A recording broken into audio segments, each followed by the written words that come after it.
নমস্কার বন্ধুরা, রূপালিস kitchen and ব্লগসে সবাইকে স্বাগত।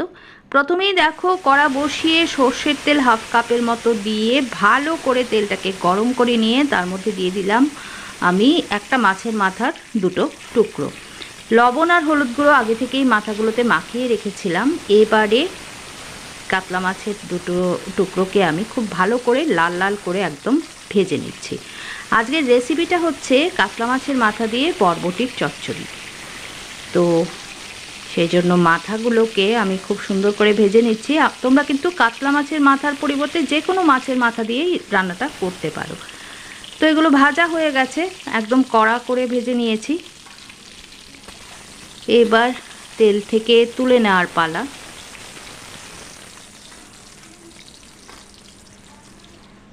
সেম তেলের মধ্যে আমি বেগুন কেটে নিয়েছি, বেগুনগুলোকে ভেজে নেব। আমি এখানে 3টে বেগুন একদম লম্বা করে কেটে ধুয়ে নিয়েছিলাম, সেগুলো দিয়ে দিলাম তেলে। একটুখানি লবণ দিয়ে দিলাম হাফ টিস্পুনের মতো, আর 1/4 টিস্পুনের মতো হলুদ গুঁড়ো দিয়ে দিলাম। লবণ আর হলুদ গুঁড়ো দিয়ে ভালো করে নেড়ে চেড়ে মিশিয়ে বেগুনগুলোকেও আমি লাল করে ভেজে নিচ্ছি।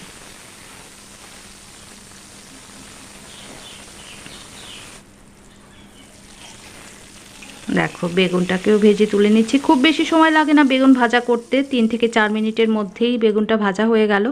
এবার সেম তেলে ফোড়ন দিয়ে দিলাম দুটো গোটা শুকনো লঙ্কা, হাফ টিস্পুন 5 ফোড়ন।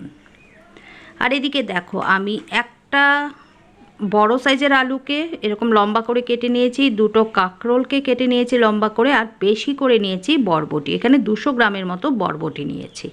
যেহেতু এটা বরবটির চচ্চড়ি সেই জন্য বরবটির পরিমাণটা একটু বেশি নিলাম। এবারে ফোড়নটাকে একটু ভাজা ভাজা করে নিচ্ছি। ফোড়ন থেকে কিন্তু খুব সুন্দর একটা গন্ধ বেরিয়ে গেছে আমার। একটুখানি নেড়ে চেড়ে নেব। তারপরেও দিয়ে দেবো এর মধ্যে বেশ কয়েকটা কাঁচা লঙ্কা। এই চচ্চড়িটা একটু ঝাল ঝাল হলেই খেতে ভালো লাগে। আমার লঙ্কাগুলো খুব ঝাল, আমি এখানে তাও 8 থেকে 10টা কাঁচা লঙ্কা চিড়ে দিয়ে দিলাম। আর কাঁচা লঙ্কাটা তেলে একটু ভেজে নিলে দারুণ টেস্টি হয় কিন্তু রান্নাটা। এবার যে সবজিগুলো আমি কেটে ধুয়ে পরিষ্কার করে রেখেছিলাম সেগুলো দিয়ে দিলাম। একটুখানি ওপর নিচ করে নিচ্ছি সমস্ত সবজিগুলোকে।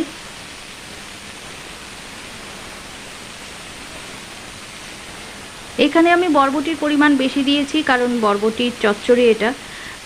কাঁকরোল আর আলু দিয়েছি, আর বেগুনটা তো আগে ভেজেই রেখেছি। তোমরা চাইলে কিন্তু এর মধ্যে অন্য যে কোনো সবজিও ব্যবহার করতে পারো।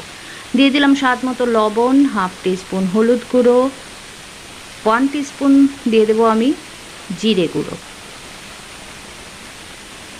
আর দেব 1 টিস্পুন ধনে গুঁড়ো। ভালো করে মশলার সঙ্গে সমস্ত সবজিগুলো মিশিয়ে 2 থেকে 3 মিনিট মিডিয়াম আঁচে একটু ভাজা ভাজা করে নেব।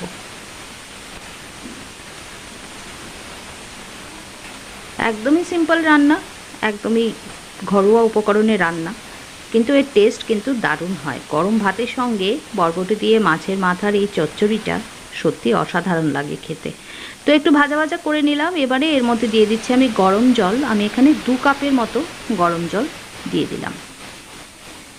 জলটা দিয়ে একটু অপেক্ষা করছি। দেখো 2 কাপ জল দিয়েছি, একটু পাতলা পাতলাই হয় এটা। তো যাই হোক, এটাকে গামাখা করার জন্য আমি একটা জিনিস ব্যবহার করব শেষের দিকে।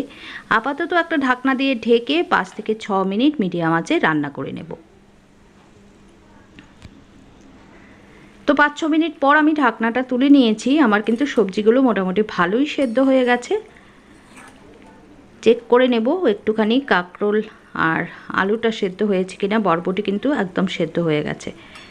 দেখো কাঁকরোল সেদ্ধ হয়ে গেছে, আলুটাও বেশ ভালোই সেদ্ধ হয়ে গেছে।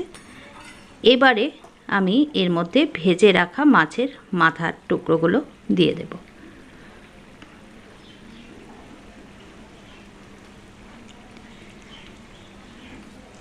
এই কাটার ছোট টুকরোটাও দিয়ে দিলাম। এবারে দিয়ে দেব ভেজে রাখা বেগুনগুলো। বেগুনগুলো আগে থেকে একটু ভেজে নিয়েছি কারণ বেগুন খুব তাড়াতাড়ি সেদ্ধ হয়ে যায় আলু আর কাঁকরোলের তুলনায়, সেই জন্য বেগুনগুলো আমি আগে থেকে একটু ভেজে রেখেছিলাম। এবারে ঢাকনা দিয়ে ঢেকে আরও 3-4 মিনিট রান্না করে নিচ্ছি। 3-4 মিনিট পর ঢাকনা তুলে আমি এর মধ্যে দিয়ে দিলাম হাফ টিস্পুনের মতো চিনি। চিনিটা যদিও অপশনাল, কিন্তু এই রান্নাটায় একটু চিনি দিলে খেতে ভালো লাগে, টেস্টের ব্যালেন্সটা খুব ভালো হয়, তাই আমি হাফ টিস্পুন দিলাম। তোমরা চাইলে স্কিপ করতে পারো, কোনো ব্যাপার নয় তাতে। ওপর নিচ করে ভালো করে নেড়ে চেড়ে মাথাগুলোকে আমি একটু একটু করে ভেঙে দিচ্ছি। খুব বেশি কাটা কাটা করবো না, কিন্তু জাস্ট একটু খুন্তিটা দিয়ে প্রেস করে ভেঙে দিচ্ছি। আমার রান্নাটা প্রায় কিন্তু শেষের দিকে। ভালো করে সমস্ত কিছু মিশিয়ে দিচ্ছি, কিন্তু তাও দেখতে মনে হচ্ছে ঝোলটা একটু পাতলা পাতলা আছে। সেই জন্য এবারে আমি একটা দারুণ জিনিস এর মধ্যে ব্যবহার করব, যাতে করে এটা একদমই গা মাখা হয়ে যায়। দিয়ে দেব আমি এর মধ্যে হাফ টিস্পুনের মতো আটা। এই আটা কিংবা ময়দা কিংবা তোমরা চাইলে বেসনও ব্যবহার করতে পারো। নামানোর আগে এরকম গা মাখা চচ্চড়ি বানানোর সময় যদি তোমরা দিয়ে দাও, তাহলে কিন্তু এটা খুব সুন্দরভাবে একটু গা মাখা হয়ে যাবে, আর দেখতেও ভালো লাগবে, খেতেও কিন্তু বেশ ভালোই লাগবে। ভালো করে নেড়ে চেড়ে মিশিয়ে এবার আমি কিন্তু এটাকে নামিয়ে নেব।